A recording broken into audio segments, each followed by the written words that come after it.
નમસ્કાર સૌરાષ્ટ્રથી સુરત સુધીના સમાચારમાં હું વિશાલ મહેતા આપનું સ્વાગત કરું છું। સમાચારની શરૂઆત કરીએ મહત્વના ન્યૂઝથી। કેન્દ્ર સરકાર દ્વારા ડુંગળીની નિકાસ બંધ કર્યા બાદ ડુંગળીના ભાવ એકાએક ગગડી ગયા છે। ખેડૂતો દ્વારા વિરોધ કરવામાં આવી રહ્યો છે, ત્યારે ભાવનગર માર્કેટિંગ યાર્ડના વેપારી એસોસિએશન દ્વારા તમામ જણસની હરાજી ચોક્કસ મુદત સુધી બંધ કરવાનો નિર્ણય કરાયો છે।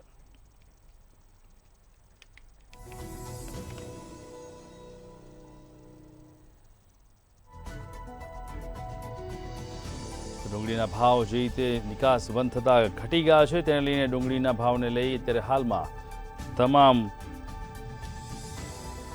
જણસના વેપાર બંધ કરાયો છે। ભાવનગર એપીએમસીનો ગેટ બંધ કરાયો છે। સાથે જ જે રીતે અત્યારે હાલમાં જે આ કાર્યવાહી ચાલી છે તેમાં ખાસ કરીને ખેડૂતો દ્વારા વિરોધ કરવામાં આવી રહ્યો છે, ત્યારે ભાવનગર માર્કેટિંગ યાર્ડના વેપારી એસોસિએશન દ્વારા તમામ જણસીની હરાજી ચોક્કસ મુદત સુધી બંધ કરવાનો નિર્ણય કરાયો છે।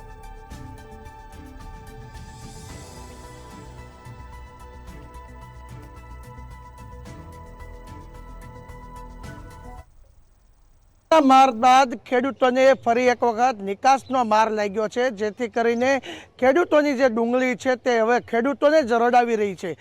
કહી શકાય કે ભાવનગરનું માર્કેટિંગ યાર્ડ જે એક દિવસ 24 કલાક ધમધમતું હતું, વહેલી સવારથી અને મોડી રાત્રિ જે ખેડૂતો છે પોતાની જણસી માર્કેટિંગ યાર્ડ ખાતે લાવતા હોય છે, પરંતુ ભાવનગરનું માર્કેટિંગ યાર્ડ ડુંગળીના નિકાસની સાથે બીજા એક અલગ વિવાદમાં સંકળાયું છે, જેને લઈને અચોક્કસ મુદત માટે માર્કેટિંગ યાર્ડની હરાજી બંધ કરી દેવામાં આવી છે। આપણે જોઈ શકીએ છીએ કે જે માર્કેટિંગ યાર્ડની અંદર કપાસ, ડુંગળી, મગફળી સહિતની જે જણસીઓ છે તેના કહી શકાય કે હજારોની સંખ્યામાં ગુણી આવતી, તેને આખું માર્કેટિંગ યાર્ડ ડુંગળી, કપાસ અને મગફળીને જણસીથી છલોછલ ભરેલું દેખાતું હતું, તે અત્યારે હાલ ખાલીખામ દેખાય છે। જે આપણે જોઈ શકીએ છીએ કે માત્ર જે વેપારી છે તેનો માલ આ જે માર્કેટિંગ યાર્ડ છે તેની ખાતે પડ્યો છે, પરંતુ હરાજી માટે જે માલ ખેડૂતોને લાવવામાં આવતો હોય છે તે ગઈકાલથી જ બંધ કરી દેવામાં આવ્યો છે। ખાસ કરી વાત કરીએ તો ડુંગળીની નિકાસનો એક તરફ વિરોધ હતો, ત્યારે બીજી તરફ ભાવનગર માર્કેટિંગ યાર્ડમાં જે બારદાનનું કપાત હતું તેને લઈને 2 દિવસ પૂર્વે એક વિરોધ થયો હતો અને ખેડૂતો દ્વારા આ વિરોધ કરવામાં આવ્યો હતો અને તમામ પ્રકારની હરાજી છે તે ખેડૂતોએ બંધ કરી દીધી હતી અને માર્કેટિંગ યાર્ડનો જે મુખ્ય ગેટ છે ત્યાં આગળ તેમને લારીઓ રાખીને ગેટ પણ બંધ કરી દીધો હતો, પરંતુ માર્કેટિંગ યાર્ડના સત્તાધીશો છે, શાસક પક્ષો છે, તેના દ્વારા ખેડૂતો અને વેપારી વચ્ચે સમાધાન કરીને ફરીથી હરાજી શરૂ કરવામાં આવી હતી। ત્યારે ગઈકાલે ફરીથી વેપારીઓ દ્વારા હવે આ હરાજી બંધ કરવાની જે છે એલાન કરવામાં આવ્યું હતું, જેને લઈને ખેડૂતોએ પોતાની જણસી, કપાસ અથવા તો ડુંગળી માર્કેટિંગ યાર્ડ ભાવનગર ખાતે નહીં લવાય તેવો એક પરિપત્ર બહાર પાડ્યો હતો, જેને લઈને માર્કેટિંગ યાર્ડ હાલ હવે સૂનું બન્યું છે। જે આ સમગ્ર વિવાદ છે તેની અંદર કહી શકાય કે ખેડૂત તો પીસાય છે, પરંતુ માર્કેટિંગ યાર્ડની અંદર 200 કરતાં વધારે જે મજૂરો છે તે પોતાની રોજીરોટી એટલે કે ટકે લાવીને ટકે ખાવા જેવી પરિસ્થિતિ જેની હોય તે મજૂરો દરરોજ અહીંયા કામ કરતા હોય છે અને દરરોજ રોકડા પૈસા લઈને પોતાનું ગુજરાન ચલાવતા હોય છે, તેવા 200 કરતાં પણ વધારે મજૂરો અત્યારે બેકાર બન્યા છે અને ત્યારે હવે આ માર્કેટિંગ યાર્ડ શરૂ થશે તેની પણ રાહ જોઈ રહ્યા છે। ત્યારે હવે જોવાનું રહ્યું કે ભાવનગર માર્કેટિંગ યાર્ડનું આ જે વિવાદ ઊભો થયો છે અને માર્કેટિંગ યાર્ડમાં હરાજી અચોક્કસ મુદતે બંધ થઈ છે તે ક્યારે શરૂ થશે અને ખેડૂતો પોતાની જણસી લાવીને ફરીથી માર્કેટિંગ યાર્ડને ક્યારે ધમધમતું કરશે। કેમેરામેન વિશાલ રાઠોડ સાથે હિરેન ચૌહાણ, મંતવ્ય ન્યૂઝ, ભાવનગર। બજારમાં મગફળીના આવક ઓછી હોવાનાથી જણાઈ રહ્યું છે, ત્યારે મગફળીની આવક ઓછી હોવાના કારણે મિલરો પાસે મગફળીનો જથ્થો ન પહોંચતા ભાવ વધારો નોંધાઈ રહ્યો છે। ડિસેમ્બરથી જાન્યુઆરીમાં સિંગતેલની 12 માસની જે ખરીદી થતી હોય છે એ આ સમયે નથી દેખાઈ રહી। મંતવ્ય ન્યૂઝ સાથે વાતચીત કરતા ખાદ્યતેલ વેપારીએ જણાવ્યું કે આ હાલ સિંગતેલ જે સપાટીએ છે તે યથાવત રહેવાના છે, જેમાં લાંબો ફેરફાર પડે એવી શક્યતા ઓછી છે। મગફળીની જે અછત સર્જાઈ છે જેના કારણે દિવાળી પછી 100 થી 125 રૂપિયાનો ભાવ વધારો થયો છે। હાલ સિંગતેલનો ડબ્બાનો ભાવ રૂપિયા 2600 થી 2700 રૂપિયા બોલાઈ રહ્યો છે। સિંગતેલમાં ફરી એક વખત ભાવ વધારો નોંધાયો છે અને આ વખતે 15 રૂપિયાનો ભાવ ક્યાંક નોંધાયો છે। દિવાળી પછીની જો વાત કરવામાં આવે તો અંદાજિત 150 રૂપિયાનો ભાવ વધારો ક્યાંક નોંધાયો છે। કહી શકાય કે હાલ જે તેલ ભરવાનું જે સિઝન છે એ સિઝનમાં લોકો તેલ નથી ભરી રહ્યા અને ખાસ તો જે મિલરો પાસે જે અત્યારે મગફળી પહોંચવી જોઈએ એ પ્રકારની આવક પણ નથી. આપણી સાથે વેપારી છે, એમની સાથે વાત કરશું. ભાવેશભાઈ, શું કહેશો? મિલરો સુધી ક્યાંક હાલ અત્યારે જે જથ્થો છે તે સિંગનો પહોંચતો નથી અને તેના જ કારણે ક્યાંક અત્યારે દિવસે ને દિવસે ભાવ ફરી એક વખત વધી રહ્યા છે. ખાદ્ય તેલની અંદર જોવા જઈએ તો દિવાળી પછી સિંગ તેલની અંદર 125 રૂપિયા જેવો ભાવ વધારો બ્રાન્ડેડ ખાદ્ય તેલમાં આવી ગયો છે. આની પાછળનું કારણ જોવા જઈએ તો આપણે બારમાસી ઘરાકી માટે સિંગ તેલ ભરાતું હોય છે. એ G20 મગફળીનો જ બ્રાન્ડેડ ખાદ્ય તેલવાળા લોકો આગ્રહ રાખે છે અને G20 મગફળીનું ટેસ્ટ કરાવી અને ખાદ્ય તેલ એ લોકો ભરતા હોય છે. G20 મગફળીનું ઉત્પાદન આ વખતે પ્રમાણમાં ખૂબ ઓછું જોવા મળી રહ્યું છે અને જે પણ ઉત્પાદન છે એ સ્ટોકિસ્ટો સ્ટોક કરી રહ્યા છે અથવા તો ખેડૂતો વેચી રહ્યા નથી. એને કારણે ખાદ્ય તેલની અંદર સિંગ તેલમાં ભર સિઝનની અંદર અત્યારે થોડી સિંગ તેલમાં સારી ક્વોલિટીના સિંગ તેલની અંદર થોડી શોર્ટેજ વર્તાઈ રહી છે. દરેક સિંગ તેલ સિવાયની બાકી બધા ખાદ્ય તેલની અંદર ડબે 70 થી 80 રૂપિયા જેવો ભાવની અંદર છેલ્લા 15 દિવસમાં ભાવ ઘટાડો જોવા મળી રહ્યો છે. તો આ તો આપણી સાથે ભાવેશભાઈ કે જે પોતે સિંગ તેલના વેપારી છે અને તેઓ જણાવી રહ્યા છે કે વર્તમાન સમયમાં જે રીતના ભાવ વધારો નોંધાઈ રહ્યો છે સિંગ તેલમાં, એ પ્રકારની જે ભાવ વધારો છે તે ક્યાંક હજુ પણ ક્યાંક દેખાશે અને જાન્યુઆરી માસમાં ક્યાંક જે લોકો છે તે સિંગ તેલ ખરીદવાનું પસંદ કરશે. કારણ કે હાલ અત્યારે લગ્નગાળાના સિઝનના કારણે લોકો ક્યાંક એમાં જ વ્યસ્ત છે અને તેના જ કારણે અત્યારે ખરીદી સિંગ તેલની નથી ઉપડી. કેમેરા પર્સન લલિત વ્યાસ સાથે ધ્રુવ કુંડેલ, રાજકોટ. જૂનાગઢના એક યુવાનને તનિષ્કા ટ્રાવેલિંગ દ્વારા 3 સ્ટારથી 5 સ્ટાર સુધીની હોટલનું પેકેજની લાલચો આપી અને છેતરપિંડી આચર્યાની ઘટના સામે આવી છે. ત્યારે લોભામણી જાહેરાતો આપવામાં આવી રહી છે, જેમાં 70 દિવસના ટૂર પેકેજમાં 3 સ્ટારથી લઈ અને 5 સ્ટાર હોટલમાં રોકાણ અને તમામ વ્યવસ્થાઓ આપવામાં આવી એવી લાલચ આપવાની 1,20,000ની છેતરપિંડીનો આક્ષેપ કરાયો છે. છેલ્લા 2 વર્ષમાં ફરિયાદી હાસિમભાઈએ જુદી જુદી બુકિંગ માટે કોલ કરેલા, પરંતુ મેન્ટેનન્સ ચાર્જ માંગીને બુકિંગ ન કરતા હોવાથી ફરિયાદ B ડિવિઝન પોલીસ સ્ટેશનમાં નોંધાઈ છે.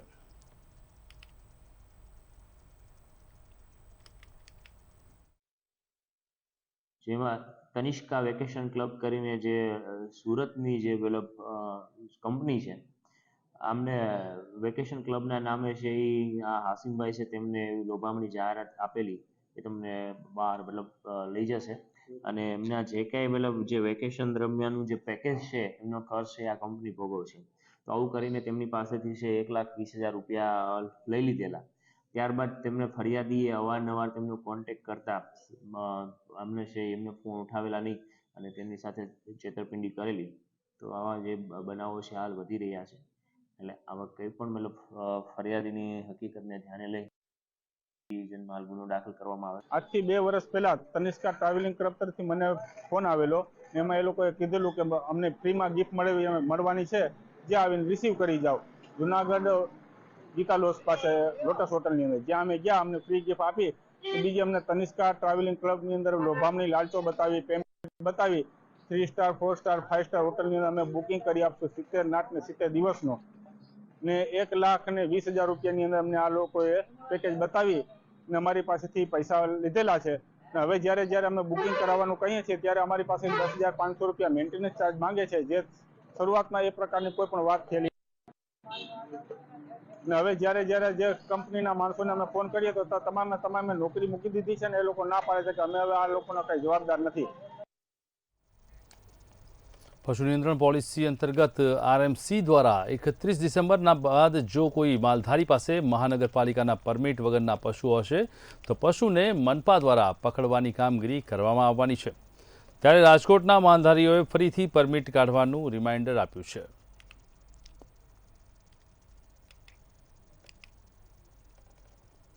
એકત્રીસ ડિસેમ્બર 2023 સુધીનો આપણે પશુપાલકોને સમય આપવામાં આવેલ છે કે જે પશુપાલકોએ પોતાના પશુઓ રાખવા માટે પોતાની માલિકીની જગ્યા ન હોય અને પરમિટ કે લાયસન્સ ન કઢાવેલ હોય તેવા પશુપાલકોએ તારીખ 31/12/2023 સુધીમાં પશુઓ શહેરની બહાર સ્થળાંતર કરી લેવા.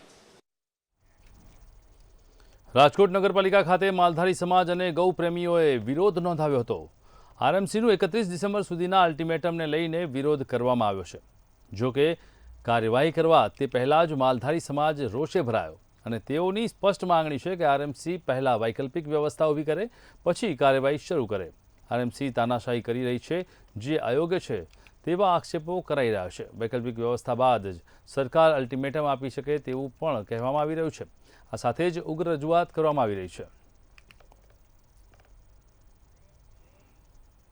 રાજકોટ મહાનગર તરફથી એક અલ્ટિમેટમ આપવામાં આવ્યું છે. 31 ડિસેમ્બર સુધી ક્યાંક જો જે રજિસ્ટર્ડ ઢોર નહીં હોય તો તેને ક્યાંક તેની જે ધરપકડ કરવામાં આવશે, તે જે માલધારીઓની આ પ્રકારની એક યોજના આરએમસીની છે. આને જ લઈને અત્યારે આક્રોશમાં દેખાઈ રહ્યો છે માલધારી સમાજ. રાજકોટ મહાનગરપાલિકાએ પહોંચ્યું છે. આપણી સાથે માલધારી સમાજના આગેવાન જેમ સાથે વાત કરીશું. શું નામ છે આપનું? કાનાભાઈ આહિર. શું કહેશો? રાજકોટ મહાનગરપાલિકાએ એક અલ્ટિમેટમ આપ્યું છે. એ અલ્ટિમેટમને આપ કઈ રીતે જોવો છો? ક્યાંક ગેરબંધારણીય છે આ અલ્ટિમેટમ. આપણે જે અત્યારે કોર્પોરેશનને હાઈકોર્ટે ફરજ પાડી છે કે તમે માલ બધો લઈ લ્યો, માલ રોડ ઉપર ના રહેવો જોઈએ, એવી અલ્ટિમેટ છે ને હાઈકોર્ટનો. તો હાઈકોર્ટે જે આપ્યું છે એનો અમલ કરે છે કોણ? કોર્પોરેશન. અમે કોર્પોરેશનનો દોષ નથી કહેતા. અમે એમ કહી છીએ કે જે હાઈકોર્ટે કીધું છે એ હાઈકોર્ટે કાયદાથી કીધું છે. માનવતાની ધોરણે હાઈકોર્ટ નથી બોલતી. જે જીવ છે, એક જીવને દુઃખી થતું હોય તો એની ઇફેક્ટ આપણને કેટલી થાય છે? આ તો ગાય છે. ગાય ધરતીનું પહેલું અંગ પેગ, આ ધરતી પર પહેલો પગ ગાયે મેલ્યો. તે પછી માલધારી આવ્યા, તે પછી બળદ, તે પછી ખેતી, તે પછી માણસ. તો આ વસ્તુને આપણે યાદ કરવી છે બધાએ. અમે કઈ છે સમસ્યા બગડી છે શહેરની, આ બધું ટ્રાફિકને આ બધું બન્યું છે, પણ એમાંથી રસ્તો કાઢવાની વાત કરું. ચોક્કસથી ક્યાંક એક રસ્તો નીકળવો જોઈએ એવી પ્રતિક્રિયા આપી રહ્યા છે ખાસ માલધારીઓ.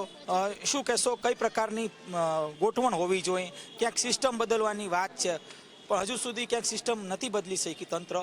કઈ પ્રકારનું તંત્ર હોવું જોઈએ? તો તંત્રએ સર્વપ્રથમ તો માલધારીઓને બોલાવી, આગેવાનોને કે બોલાવીને એનો પ્રશ્ન શું છે, સમસ્યા શું છે, શું કામ બહાર નથી જઈને સાંભળવું જોઈએ. કેમ કે ઘણા બધા માલધારીઓ જ્યારે બહાર આજુબાજુના ગામડામાં જગ્યા લેવા ગયા ત્યારે ચોક્કસથી એમને એવું કહેવામાં આવ્યું હતું કે અમે તમને વ્યક્તિગત રીતે આવવા દઈશું, પણ તમારા માલ ઢોર સાથે આવવા નહીં દઈએ. અને જ્યારે તંત્ર દ્વારા 31 ડિસેમ્બર લાસ્ટ જ્યારે દેવામાં આવ્યું તો તંત્રએ વિચારવું જોઈએ કે આ માલધારીઓ 31 ડિસેમ્બર પછી પોતાના માલ ઢોર લઈને જશે ક્યાં. એટલે કે તંત્રએ સર્વપ્રથમ પહેલાં વૈકલ્પિક કોઈ જગ્યા આપવી જોઈએ, ત્યારબાદ આવા પોતાના જે તાનાશાહી નિયમો છે આપો છે. માલધારીઓ તેમને સમર્થન આપશે, સપોર્ટ કરશે, પણ પહેલા જગ્યા આપે, ત્યારબાદ આવા કોઈ કાયદા નાખે, એવું અમે રજૂઆત કરવા આવેલા છીએ. આપ શું કહેશો, કઈ પ્રકારની યોજના હોવી જોઈએ? કઈ પ્રકારની યોજના હોવી જોઈએ? અમારી કહેવાનું એટલું જ છે કે માલધારીને ન્યાય અપાવો. 31 ડિસેમ્બરે જે કાળો કાયદો રાખ્યો છે છેલ્લો, એ થોડોક વધારો, એટલે અમારે કાંઈક એનો ઉકેલ લાવી અને સારી જગ્યા આપો અને અમને નોકરી ધંધો આપો. આ ગાયો વગર અમારે જવું ગયા માલધારી સમાજને, અમારી એ જ માંગણી છે.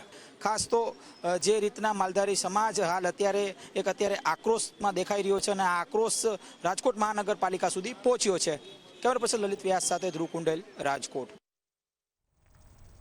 રાજકોટ શહેરમાં ડિસેમ્બર મહિનાની શરૂઆતથી જ રોગચાળો વકર્યો છે, જેમાં છેલ્લા 15 દિવસમાં તાવ, શરદી, ઉધરસ અને વાયરલ ઇન્ફેક્શનના રોગ મળ્યા છે, જ્યારે 1400થી વધુ કેસો મહાનગરપાલિકાના ચોપડે નોંધાયા હતા.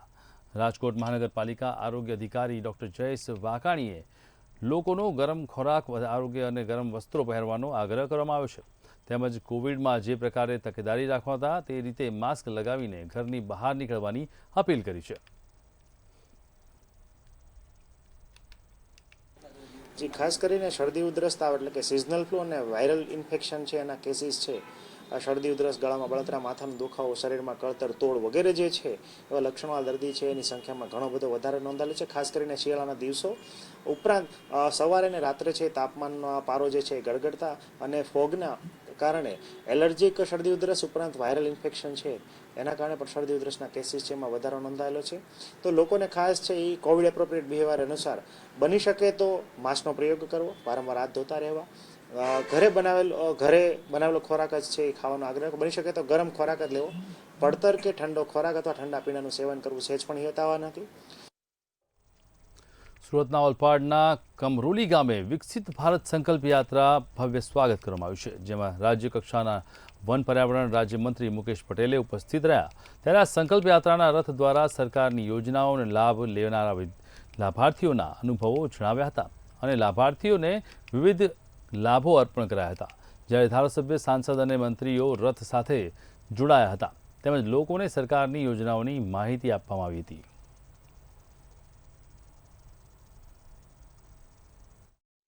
ભારત વિકાસ સંકલ્પ યાત્રા ઓલપાડ તાલુકાના કમરોલી ગામમાં આવી છે ત્યારે કમરોલી ગામની અંદર 940 લોકોની વસ્તી છે અને 199 જેટલા ઘરો આવેલા છે. આ મોદી સાહેબની ગેરંટી વાળી ગાડી જ્યારે કમરોલી ગામમાં આવી ત્યારે અહીંયાના તમામ લોકોએ લગભગ 1695 જેટલી અલગ અલગ યોજના લાભાર્થીઓએ અલગ અલગ યોજનાનો આ લાભ આ ગામની અંદર મળ્યો છે અને બાકી રહેલા જે લાભો છે તે આજે મોદી સાહેબની ગેરંટી વાળી ગાડી જ્યારે ગામમાં આવી છે ત્યારે સમગ્ર ભારત દેશમાં સંકલ્પ યાત્રા મોદીનો જે ગેરંટીવાળો રથ છે એ રથ ફરી રહ્યો છે અને ગામડે ગામડે આ રથ ફરીને લોકોની જે વિવિધ યોજનાઓ છે જે યોજનાના લાભાર્થીઓ છે એ લાભાર્થીઓનું સન્માન પણ કરવામાં આવે છે અને લાભાર્થીઓને લાભ પણ આપવામાં આવી રહ્યા છે. ત્યારે આ જે રથ છે એ રથ ઓલપાડ તાલુકાના કમરોલી ગામે આવી પહોંચ્યો હતો અને આ કાર્યક્રમની અંદર વન અને પર્યાવરણ રાજ્યમંત્રી મુકેશ પટેલ પણ ઉપસ્થિત રહ્યા હતા અને લાભાર્થીઓના લાભની જે યોજના હતી એ યોજનાઓની પણ વાત કરવામાં આવી. ત્યારે આપણી સાથે એક આગેવાન છે એમની પાસેથી જાણીશું. જે આપનું નામ વિકસિત ભારતનો જે રથ છે એ રથ ગામે ગામ ફરી રહ્યા છે. કઈ કઈ યોજનાઓ અને આ રથનો જે મુખ્ય હેતુ શું છે? મોદી સાહેબની આ યોજના 6000 ગામમાં જવાની છે. એના પ્રમાણમાં વાત્સલ્યતા યોજના, રાશન કાર્ડ, પછી લક્ષ્મીજીની યોજના, વિધવા પેન્શન, ગંગાબા સૌનું પેન્શન, એ બધી વિકાસની આપણા ઘરે ઘરે નરેન્દ્ર મોદી સાહેબ પહોંચાડે છે. તો જે રીતે જે સરકારે જે પાછળના છેવાડાના જે માનવી છે એ માનવી સુધી જુદી જુદી જે યોજનાઓ છે એ યોજનાઓ ઘર બેઠા મળી રહે તે માટે રથો ફેરવવામાં આવે છે. ત્યારે આ યોજનાથી હજુ પણ જે વંચિત રહી ગયા હોય એ વંચિતોને લાભ મળે એ માટે આ યાત્રાઓનો કરવામાં આવી છે અને જે ગ્રામ્ય વિસ્તાર છે એ ગ્રામ્ય વિસ્તારમાં પણ લોકો આ જે લાભ છે એ લાભ મેળવી રહ્યા છે. ત્યારે હાલમાં સમગ્ર ભારતની અંદર 6000 જેટલા આવા રથો ફરી રહ્યા છે અને લોકોને વિકસિત ભારતની અંદર જે આ યોજનાઓ છે એ યોજનાઓની માહિતી આપી રહ્યા છે. મહેન્દ્રસિંહ મંગરોલા, મંતવ્ય ન્યૂઝ, સુરત. તો બ્રેકિંગ ન્યૂઝ સામે આવ્યો છે. જે રીતે ફોરેસ્ટ કર્મચારીની દાદાગીરી સામે આવી છે તેને લઈને મહત્વપૂર્ણ બ્રેકિંગ ન્યૂઝ. તાલાલાના ફોરેસ્ટ કર્મચારી જેમની દાદાગીરી સામે આવી છે. રાજકોટના અને હાલ તાલાલાના ફાર્મમાં રહેતા યુવકને માર માર્યો છે. માલિકીના ફાર્મ હાઉસમાં રહેતા યુવાનોને ખોટી બહેરેમીથી માર માર્યો. ફોરેસ્ટ કર્મચારીએ યુવાનોને ઢોરમાં માર્યો હોવાના આરોપ થઈ રહ્યા છે. ફોરેસ્ટ કર્મચારીએ ખિસ્સામાંથી પૈસા કાઢી લીધા તેવો યુવાન દ્વારા આરોપ પણ કરવામાં આવ્યો છે.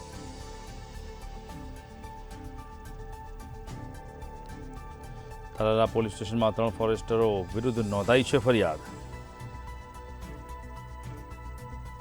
રાજકોટના અને હાલ તાલાલાના ફાર્મ પર જે રીતે ફરિયાદ નોંધવામાં આવી છે. માલિકના ફાર્મમાં રહેતા યુવાનને ખોટી બહેરમીથી માર માર્યો છે.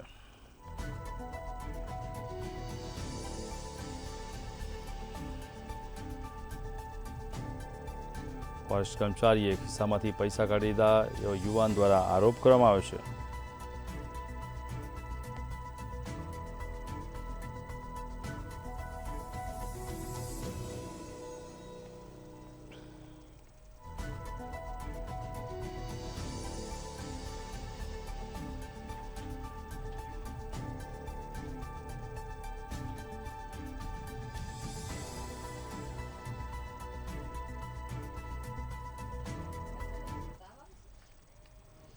જસદણમાં 17 વર્ષીય સગીરાને લગ્નની લાલચ આપી ફોસલાવી આરોપી સગીરાને લઈ ફરાર થઈ ગયો છે. જે બાદ પોલીસ સ્ટેશનમાં આરોપી વિરુદ્ધ ગુનો દાખલ કરવામાં આવ્યો હતો. જસદણ પોલીસ સ્ટેશનમાં 3,363,366 કલમનો ઉમેરો કરી પોલીસ ફરિયાદ નોંધાઈ છે. જસદણ પોલીસે આ મામલે વધુ તપાસ આરંભી છે.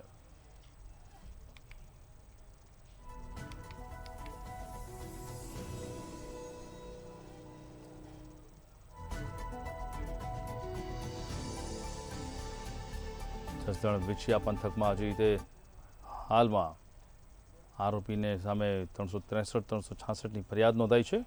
પોલીસ સ્ટેશનમાં ફરિયાદ નોંધવામાં આવે છે.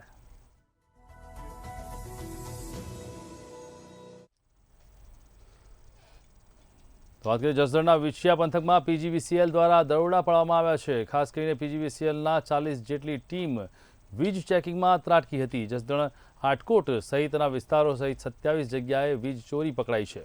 વીજ ચેકિંગ દરમિયાન 20 લાખની વીજ ચોરી પકડાઈ છે. પીજીવીસીએલના દરોડામાં પગલે વીજ ચોરીમાં ફફડાટ જોવા મળ્યો છે.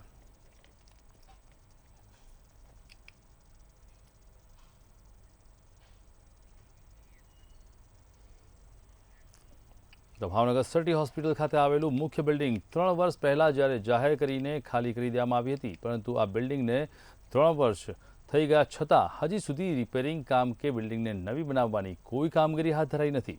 ત્યારે ધીમે ધીમે પ્લાસ્ટર અને સ્લેબના પોપડા ઓપીડીમાં પડવામાં આવી રહ્યા છે. ત્યારે આ બિલ્ડિંગને જર્જરિત જાહેર કરવામાં આવી હતી.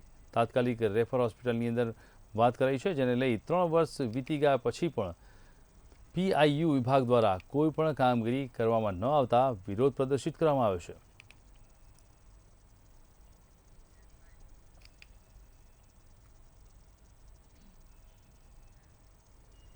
સહકારી ક્ષેત્રના ભીષ્મપિતા તરીકે ઓળખાતા પ્રમોદ દેસાઈની આજે 113મી જન્મજયંતિની ઉજવણી કરવામાં આવી હતી. સ્વર્ગીય પ્રમોદ દેસાઈએ સુરત જિલ્લામાં શિક્ષણ અને સામાજિક ક્ષેત્રે મોટું યોગદાન આપ્યું હતું. ઓલપાડ આર્ટ્સ અને કોમર્સ કોલેજમાં ખાતે રક્તદાન કેમ્પ યોજવામાં આવ્યો હતો. પ્રમોદ દેસાઈની 113મી જન્મજયંતિએ 113 યુનિટ રક્ત એકત્રિત કરવામાં આવ્યું. આ પ્રસંગે સહકારી આગેવાનો, કોલેજમાં ટ્રસ્ટીગણ સહિત વિદ્યાર્થીઓ પણ ઉપસ્થિત રહ્યા હતા.